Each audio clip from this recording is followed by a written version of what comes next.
You're listening to the Talking Headways Podcast Network. This is Talking Headways, a weekly podcast about sustainable transportation and urban design. I'm Jeff Wood. This week we're at the Mpact conference in Phoenix and joined by Ron Brooks of Accessible Avenue. We chat about service animal etiquette, the negotiation and implementation of ADA, and including people with disabilities in the equity conversation. Stay with us. Today's podcast is brought to you by our wonderful, amazing Patreon supporters. Your support is critical to Talking Headways and Mondays at the Overhead Wire. We really appreciate it. To join this gang of zoning misfits and transportation rabble-rousers, go to patreon.com/theoverheadwire. $2 a month gets you some stickers and a handwritten note. $10 a month gets you one of our transportation scarves. Thanks so much to everybody who supports the show, from the bus drivers to the advocates all around the world. That's patreon.com/theoverheadwire. And for more information on our work and where to find our daily newsletter, the transportation scarves, our Cars Are Cholesterol merch, buy books from the authors that join us on the show at our bookshop affiliate site, or find our audiobook version of Raymond Unwin's Town Planning and Practice, check out the show notes on your podcatcher, or visit theoverheadwire.com. The weather is changing as we head towards winter, and you know what that means. It's gonna get cold. And scarf weather is here. We've got red bus scarves and green bike scarves, so pick one up to keep you warm on your journey to work or to advocate at a public meeting. These soccer-style scarves can be held up above your head to share your love of bus and bike lanes, and I hope you pick one up for the fall. To get one for you or for a friend, go to theoverheadwire.com and order one today. 5% discount if you order 5 or more. Just send me an email, theoverheadwire@gmail.com, and we can get that set up for you. Otherwise, go to theoverheadwire.com. And finally, if you're in the Bay Area, we're going to do a live podcast recording on Thursday, December 14th, hosted by the Bay Area Regional Collaborative with John King of the SF Chronicle, discussing his new book entitled Portal, San Francisco's Ferry Building and the Reinvention of American Cities. You can RSVP by going to tinyurl.com/portaltalk. Really looking forward to it and seeing a lot of you there. That's tinyurl.com/portaltalk. Well, Ron Brooks, welcome to the Talking Headways podcast. Thank you. Glad to be here. Well, we're glad you're here. Before we get started, can you tell us a little bit about yourself? I am a 30-year veteran of the public transportation industry. All of that time has been in accessible transit for folks with disabilities or paratransit. And about half of it is public agency. The other half is private sector. Done a lot of different things. Began at BART, doing accessible station design, planning work, community outreach, helping get them set up with paratransit initially. It was brand new back then. Spent some time in Florida, some time out here in Phoenix where I live now, working for the transit agency, and moved on to my own company and doing some work for another company called Userve. So been in the industry, love it. It's all I've done. What got you started in transportation? Like, what was the spark that got you really interested in the topic? So as a person who is blind, and I lost my eyesight as a teenager growing up in a small town in Indiana, I did not ever have the ability to drive a car. And so I was dependent from the very beginning on public transportation. And I loved public transportation because it was the only way I could get out and go places, but it was also frustrating sometimes. And at the time that I got involved in the industry, I was a graduate student at San Francisco State, and I thought I was going to go into Latin American studies and third world development theory and international relations and all these big, high-flown ideals of changing the world. But I was so frustrated by challenges of using public transportation as a person who's blind. And I had an opportunity to go to an advisory committee meeting where the public was invited to provide comments to the transit agency, it happened to be BART, about the services that they were providing for people with disabilities. And I honestly went because I figured if I went, they would have to listen and maybe I could make a difference. I got to the meeting and found out over the course of attending a few that I loved the topic and that the people who worked there were really pretty cool. They actually wanted to do the right thing. They were trying really hard to do the right things. They didn't always understand how best to do them. And oftentimes it was a case of competing priorities, money, all the stuff that people in transit understand. And I fell in love with the work. And so I had an opportunity to join the organization as an entry-level planner. It was a lot more practical than saving the world, so I joined. Did you have any initial experiences with transit that, made you think differently about the transportation experience for people with disabilities? Like an initial experience where you realized that the transportation system wasn't necessarily working for you or for others that had disabilities? I had lots of experiences like that. When I started using transit, it was in the late 80s. At that point, I was maybe like a junior in college, attending Indiana University in Indianapolis. And I was using the public transit system. It's a bus system at that time. I think they are more diverse now. And back then, buses didn't run very often. Drivers didn't announce the stops. So I was routinely getting dropped off at the wrong place and not realizing it. And this is before cell phones. So if I got lost, the solution was to figure it out. The other thing that happened often is that buses would pass me up. And of course, just the challenges of using transit. It didn't always go exactly where I wanted it to go. It didn't always run exactly when I wanted it to run. So I had all the challenges that normal, non-disabled, everyday pedestrians and transit users have. And I had some of these challenges around accessibility and just using the service as a person who's blind. So that was really where it started. And it got me interested in, it's kind of that saying, if I ran the zoo, and I thought of ways that I could make it better, but I wasn't in a position to do anything. So when the opportunity came up at BART, it was like, oh, now I can actually be part of the system and maybe help make things a little bit better based on the fact that I experience it every day as a person with disabilities who is also a transit user. So how has transportation evolved since you started working at BART? Well, that was 30 years ago. So as you can imagine, it's changed quite a bit. It is certainly more accessible today than it was back then. There's obvious things. The fact that there are ramps and lifts on buses and trains. The fact that pretty much all light rail systems, or at least the new ones, have level boarding, or at least they have level boarding at some doors. We have mobile apps and websites. We have a lot more technology in general. I think those are things, obviously, that have changed. Certainly, the existence of paratransit is more universal. It was not universal when I started. It was still kind of just getting ramped up. So I think those things have made transit a lot better. And then you add in all the new modes, the partnerships with rideshare providers and micro mobility providers and microtransit and all the different things that have been implemented. All of those solutions have made transit better for everybody. And a lot of them have made transit better for people with disabilities.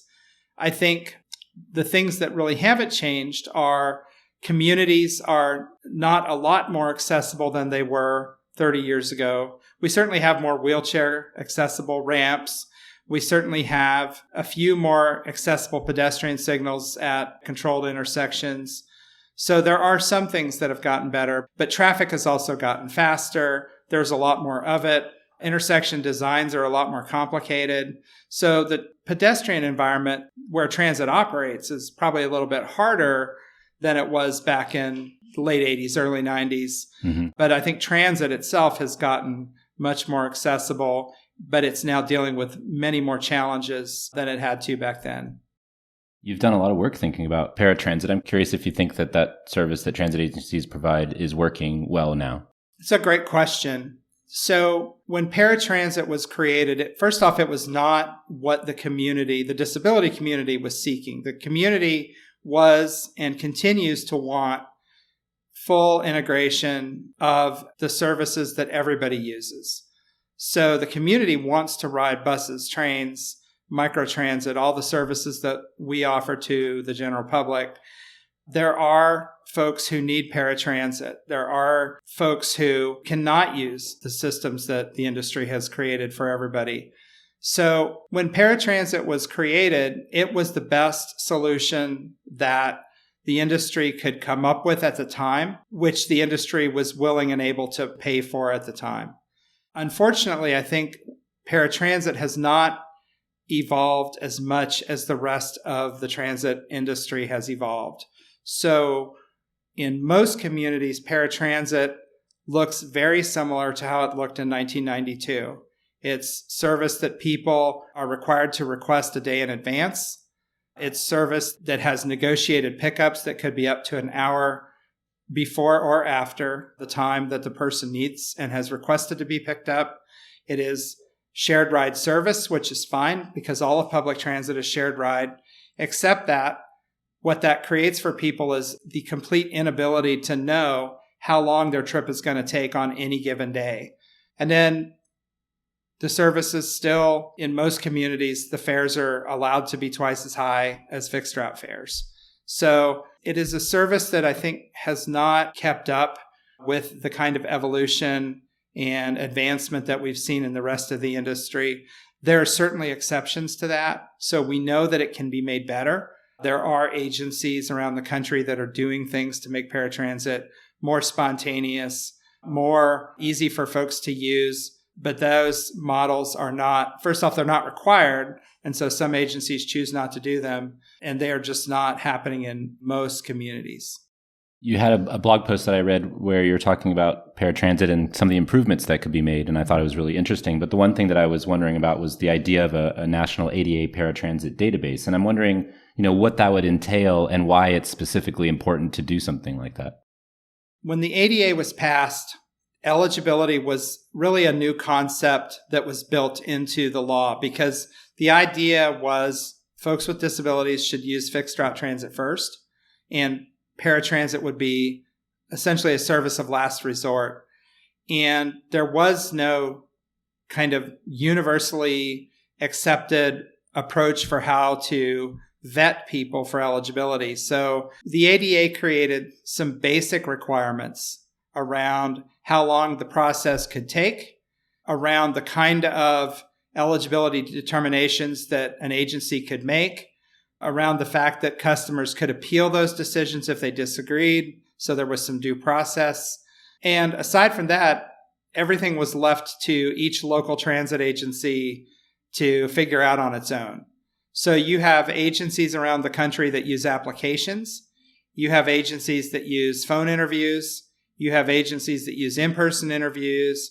You have agencies that do functional assessments where they take people either out on the transit system or to a simulated environment that mimics the transit environment to try to test their ability to use public transit. And then you have agencies that require professional verification from a third party. And a lot of systems use those different methods in combination with each other.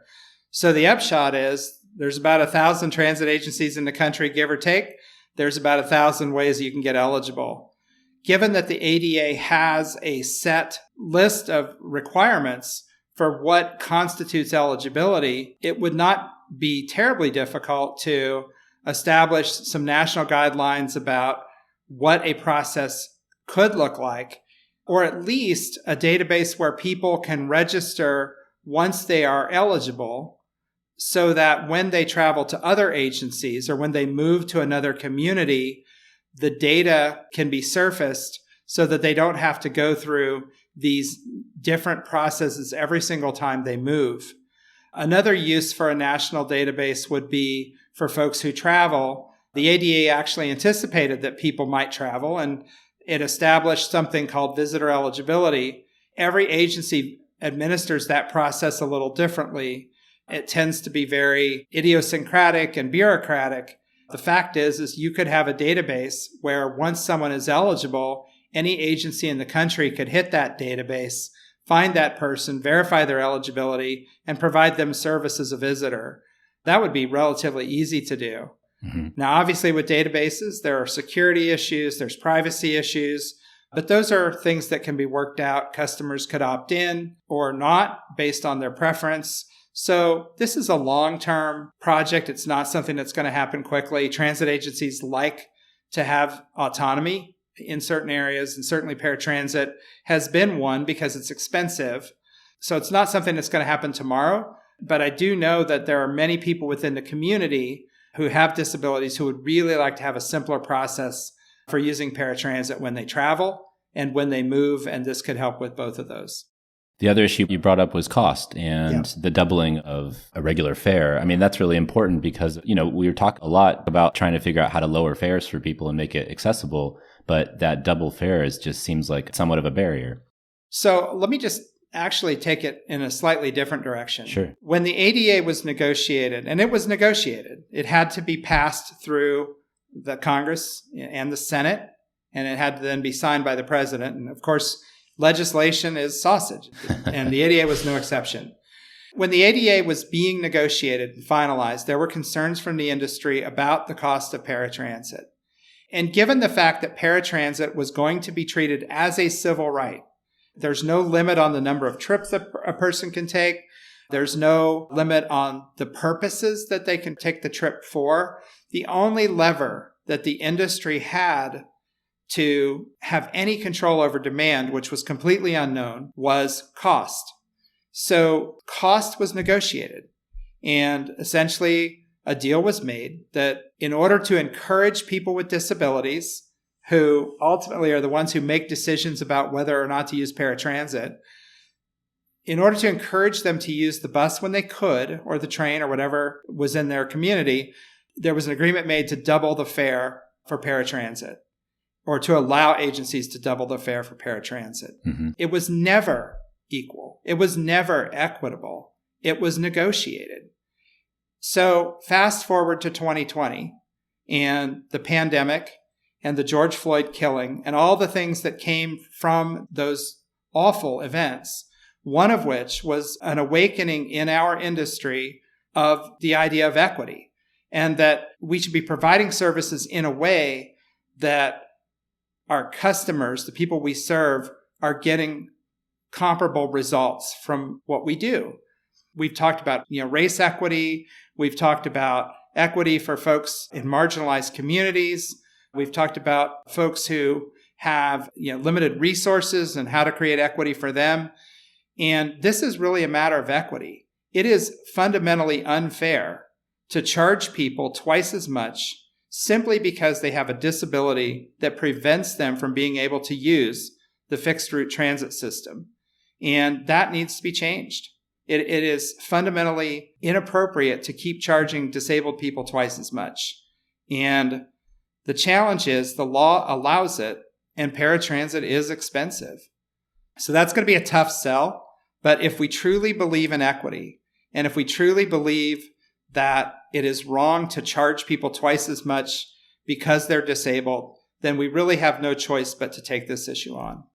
In addition to that, you've said people with disabilities need to be included in the diversity, equity, and inclusion frameworks that are being constructed. In addition to the cost issue, what other issues come up when you're thinking about those frameworks and how disabled people fit into that? I think that the most obvious and first place I would go is one of the things that the disability community says, and it's kind of a mantra within the community, is nothing about us without us. The people who make decisions in our industry are the people who work in our industry, and the people who sit on boards who oversee the people who work in our industry. And at this point, we don't have any real good idea of how many folks with disabilities are working in the industry. The organization COMTO has done some work around this. They've done a survey, and I think their preliminary results were somewhere around 5% of people admitted on a survey to having a disability. What we don't know is, first off, is that number legit? It was a pretty small sample. It's not generally tracked.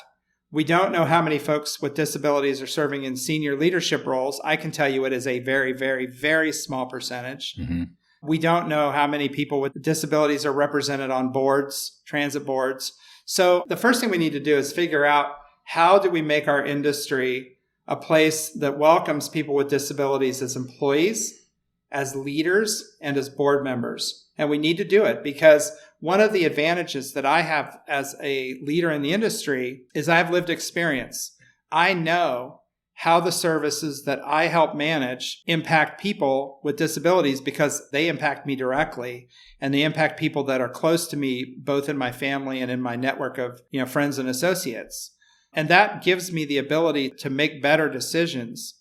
And if there are more folks with disabilities in the industry, leading in the industry and serving on boards in the industry, they will make better decisions as well. once we are doing that, or maybe at the same time, we need to start looking at everything we do through that same lens of equity that we talk about for other groups. Are we serving people with disabilities in a way that allows them to travel in our community using the services that we provide with the same level of effort, in the same amount of time, and at the same cost as other passengers? And keep in mind that folks with disabilities experience much higher levels of poverty, lower levels of employment. They are living on the edge in many instances, and we're asking them to use services that take longer and that cost more. And we need to recognize that and start challenging ourselves to make that change. The U.S. Access Board recently issued its final rule on the Public Right-of-Way Accessibility Guidelines, so PROAG, which has kind of been seen as an under-the-radar win for people who focus on street design and transportation. Where are we in that process, and how do you feel about the guidelines? The guidelines are good in terms of what they require. One challenge in those guidelines is that they only apply as agencies or cities or municipalities replace infrastructure or build new infrastructure. Mm-hmm. And I think there are some of us within the community that would like to see those regulations implemented more quickly, and particularly around things like accessible pedestrian signals. For me as a blind person, a challenging street crossing with an inaccessible pedestrian signal that doesn't have audible cues, or for folks that are deaf or deaf-blind, vibrotactile indicators, which are required in the new standard, but they don't exist in most intersections. And for me, that barrier is just like the lack of a curb cut for a person in a wheelchair. So I think some of us would like to see municipalities and covered entities be expected to put those kinds of infrastructure improvements on a schedule, much like they would do curb cuts. That is not how PROAG works currently.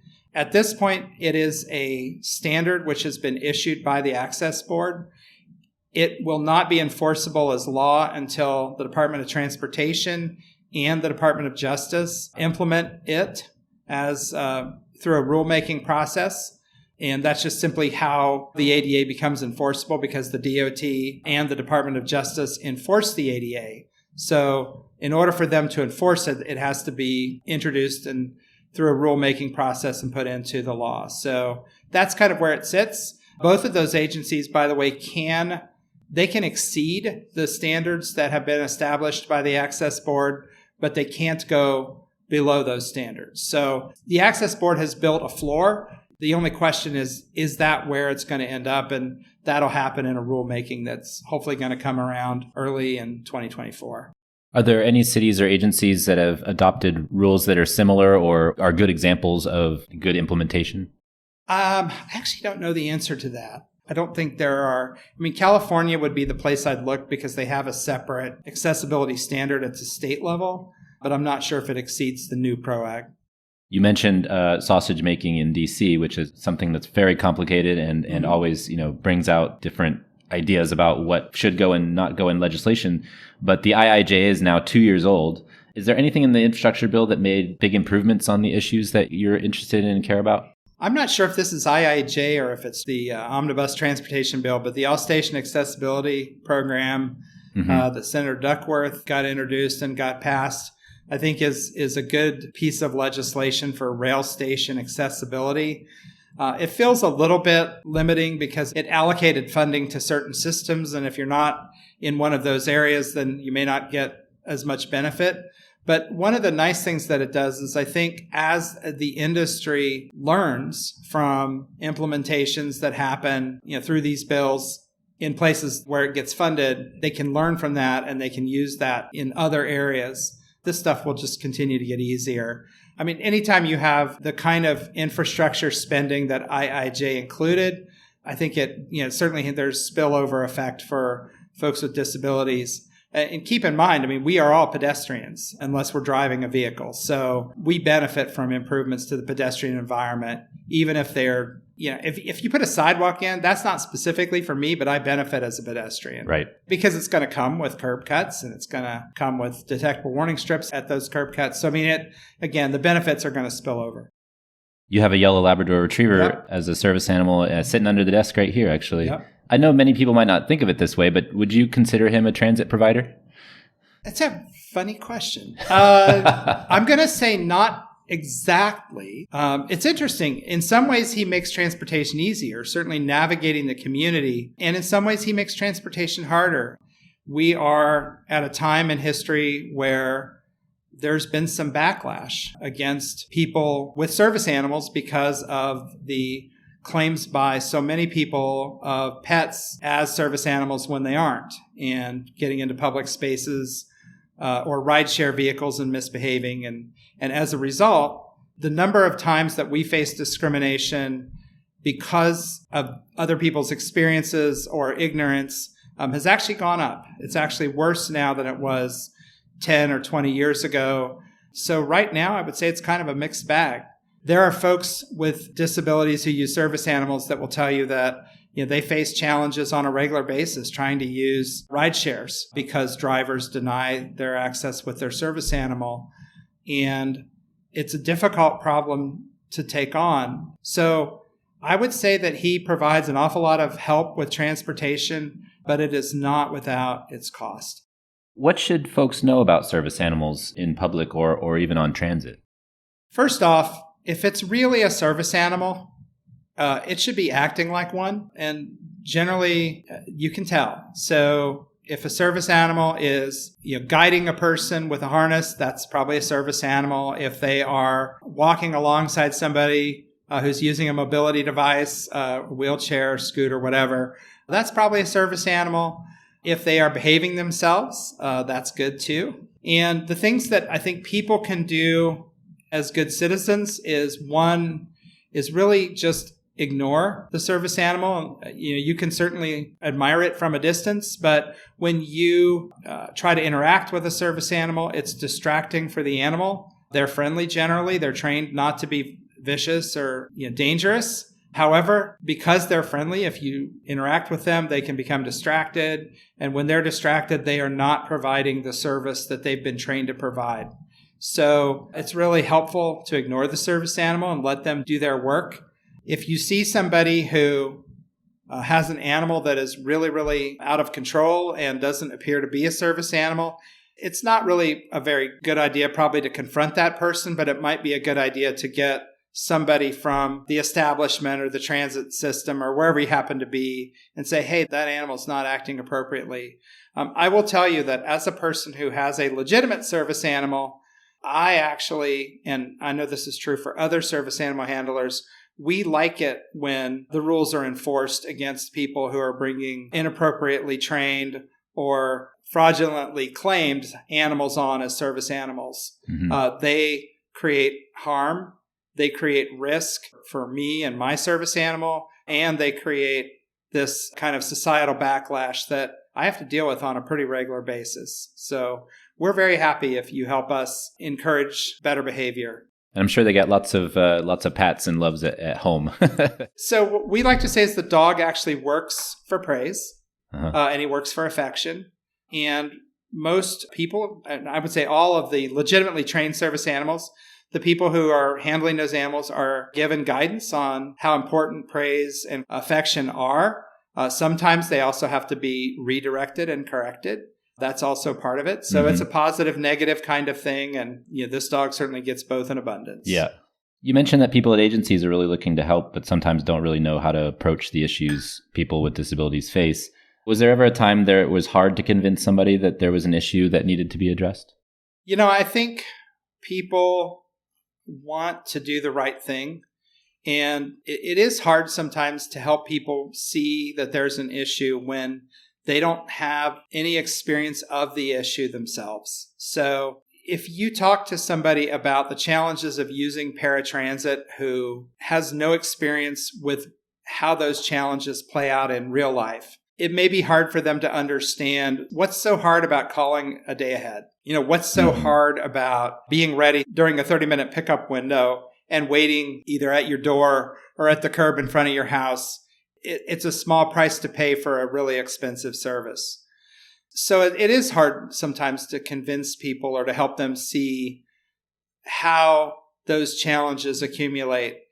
I think the value is really there's a couple of things. One is folks with disabilities really telling their story in terms of what it's like to live as a person with a disability. And I spend a lot of time and effort doing that. And it's not all bad. I mean, sometimes it's good stuff, but it's really helping people just understand the nuances of life as a person with a disability using the kind of transit that's available or not available. And I think the other piece is really, and I heard somebody talking about doing this at another agency, is taking board members out and just going on trips, getting with a transit board member, going out, using the transit system together, and just kind of showing them how it works or doesn't work, where the pain points are, so they can see it directly. I think are a couple of things that we can do to help people. Once people see that there's an issue, if they are ethical and if they're in this industry for the right reason, and I think most people are, they usually try hard to make things better, to the level that they're able, given their responsibility and the funding they have and the rules they have to work with. There was recently a national campaign that folks put on, the Week Without Driving, and I think that's really helpful to have elected officials and others, have a week where they decide that they're not going to drive their car and they're going to try to take transit and figure out how to do things that way. And I think it's been somewhat successful at changing some minds. I don't know if you've seen this or heard of it, but it's an interesting idea to get people to take more transit and think about it from that perspective. I've definitely heard of it. And one of the things I like is one of the things that a lot of transit agencies have done over the years, and certainly places where I've worked have done it, is encourage people to get out and ride the system. Of course, I always rode the system. It was how I got to work. So for me, it was like, okay, got it, check. But a lot of people would come into work in their car, they'd park, and then they'd take a bus pass, and they'd ride around the system when it didn't really matter.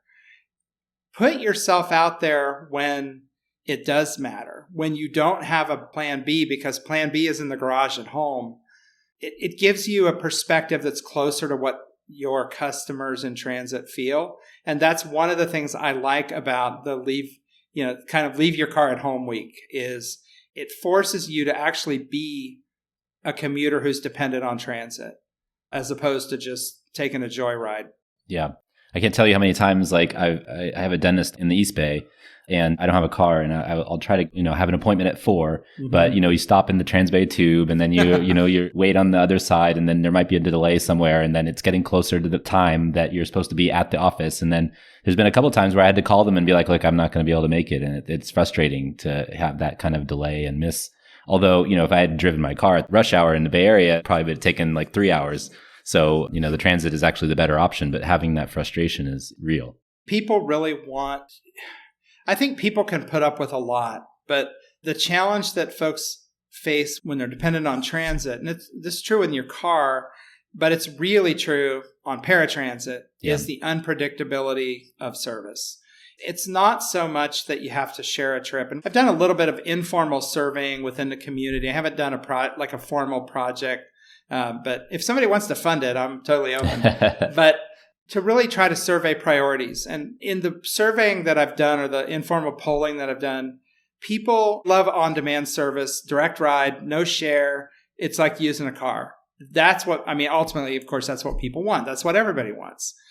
When you get into the nuances of, okay, it's going to be shared ride service, people are okay with that. The things that matter most are the ability to book on the same day, because we don't often or always know our plans ahead of time. The second thing that they really want is a predictable travel time in paratransit. They want to know, even if it's a long trip, that they can pretty much predict how long it's going to be day in and day out. And that's something that's hard to get to on a shared ride system where all the variables change from day to day. But that's really what people want, because if they can't plan their travel time, they have to assume worst case, which means they spend a lot of time waiting, either waiting to be picked up, or they get to a drop off early and they are waiting, to go in for that appointment or whatever they got there for. Paratransit really is the waiting game, and you're waiting on one end of the trip or the other. Yeah. And that's the part that people don't like. Yeah. My grandmother used paratransit a fair amount, and you'd have to call ahead of time, a week ahead of time, I think, when she was having to call. They put you on a list and you didn't know when they were going to come. So if she had a hair appointment or something, you never knew if you were actually going to make it or not. Yeah. And those are the things that people struggle with. And Yeah. one of the things that I do in the industry is I work with a company called UServe, and it's a paratransit TNC. So, the idea is we're going to take a TNC platform like, Lyft or Uber, but we're going to credential and train all the drivers. We're going to put them through transit background checks, all the stuff that we do for transit. And then we'll provide direct rides, door to door, no stops. And people love the service because they get all of the quality that paratransit provides. And they also get predictability, which is what they really, really want from service. Is there a topic that you wish more people asked you about? I'm not sure. I talk so much. I don't know if I can come up with one. I think we've probably covered it today. Yeah, I really want to help people understand how to think about transportation equity with a disability lens in mind. And we did talk about that, but that is something that I think we haven't really talked about enough in our industry. We still, I think, have a perspective that folks with disabilities are, how do I say it? I think we see them as different and we see their needs as different. So we tend to undervalue things like time and quality, because I think there's a belief that they're disabled, they're probably not going to work because a lot of them are unemployed. So I don't think we give the same value to some of the pain points that they experience. We would never, as an industry, we would never subject our commuters, for the most part, and never choice riders, which is a phrase that we don't use it as much anymore because it kind of fell out of favor because it's not very equitable. Yeah. But we all still know that we still think about it. We still think about our commuters, and we still think about choice riders, even if we don't use those words. And we would never, on our worst day, put choice riders through what we put our paratransit riders through. We wouldn't think of it because we wouldn't have them. And I think we need to start thinking about all of our riders as their time is valuable, their money is precious and limited, and we have an obligation to serve all of them so that they can reach the community with dignity, with spontaneity. And when we start to think that way, we will automatically have a more equitable approach to service. That is a conversation that I think we have begun to have, but we have a lot of conversation still to have. Do you think the pandemic and kind of what's happened with commuter ridership is going to change that conversation, or do you think it's inertia? I think that the pandemic and some of the challenges coming out of the pandemic have helped us recognize the need to take care of our riders in general. I don't think we've really honed in on the disability piece yet. Mm-hmm. One of the things that you think about in your work also is engagement. I'm wondering what some of the strategies are to make sure you're hearing from folks that need to be heard. The first part is just accessible, making sure that you've designed your outreach to be accessible. So people with disabilities are in all the same places as people without disabilities. They're online, they are using smartphones. I just read some data, I think it's from Pew, that 72% of people with disabilities have smartphones. And I can't tell you how many times I hear, why do we need to bother with a paratransit mobile app? Because most of those people are older and they don't use smartphones. Well, 72% of people with disabilities have smartphones. And that number is actually going up more quickly than the national number. The overall number is 88%, according to the same survey from Pew. So it's behind, but it's catching up. So part of it is just really recognizing that we need to make our outreach efforts accessible so that they're hearing it. We need to obviously be out in the community, just like we would for anybody else. When we're thinking about a capital project, a new line or a new station or something that we're going to build or something that we're going to change or service changes or fare increases, we go to community meetings. We go to the public. We need to start incorporating the disability community into those efforts. We need to start thinking about, okay, what organizations should we be meeting with? What are the places, community centers, that these folks are maybe at that we need to go to, and really making sure we're hitting those spaces. This is actually Community engagement is work that I'm actually working on a project right now to develop essentially a book that focuses on how do we design accessible community engagement. And we're focusing on virtual meetings, in-person meetings, and also feedback mechanisms like online surveys and kind of some of the tools we use to engage with the public. Because I think really it starts just with making sure that we do this in an accessible way and that we factor the community into as we're planning that work. I don't think there's rocket science. Yeah. Last question, in addition to the book, what are you working on now and what are you most excited about?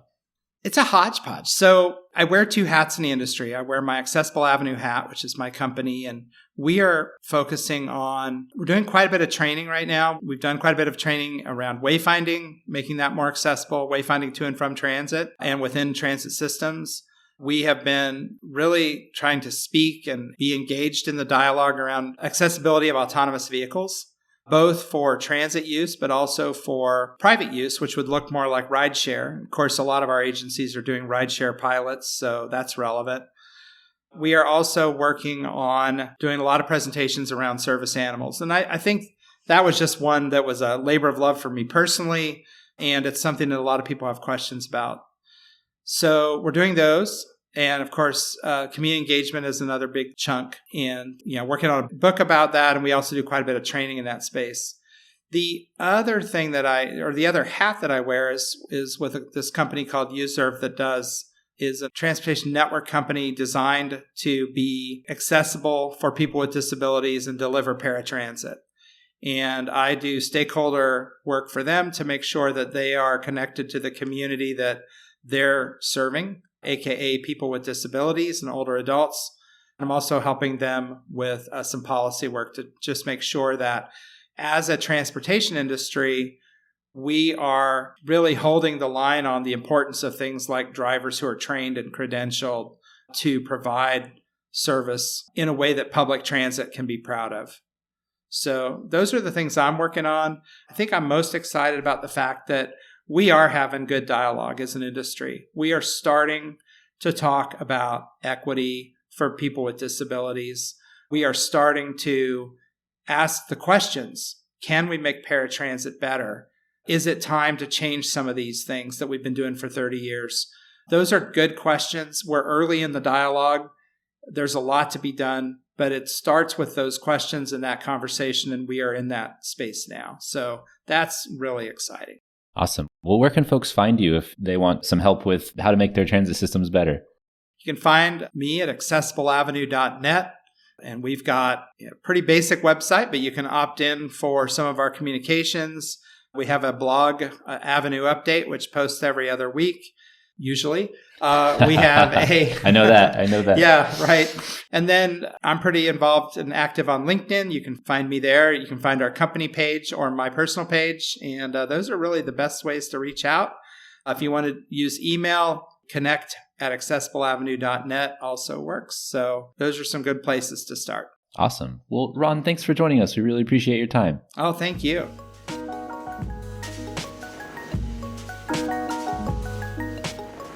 And thanks for joining us. The Talking Headways podcast is a project of the Overhead Wire and published first at Streetsblog USA.